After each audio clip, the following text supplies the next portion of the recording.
এবার আমরা কি করব, আমরা জুঁই ফুলের মালা এখানে পিন করব, আবার এদিক থেকে পিন, সেম আবার এদিক থেকে পিন,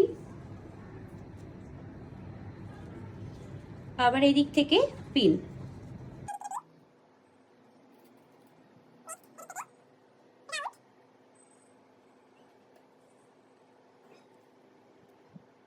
দেখো পুরোটা কভার হলো, ঠিক আছে। এবার আমরা রাখবো এরকম দুটো ফুলের মালা নেব, দুটোকে আবার হাফ করে নেব। হাফ করার পর পুরো রাউন্ড করে এটাকে ঘোরাবো, ঘুরিয়ে এই যে ফাইবারটা লাগিয়েছো ফাইবারের ওপর দিয়ে এটাকে বসিয়ে দেবে।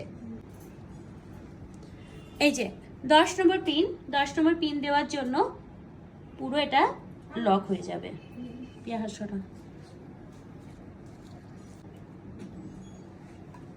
ব্যাস।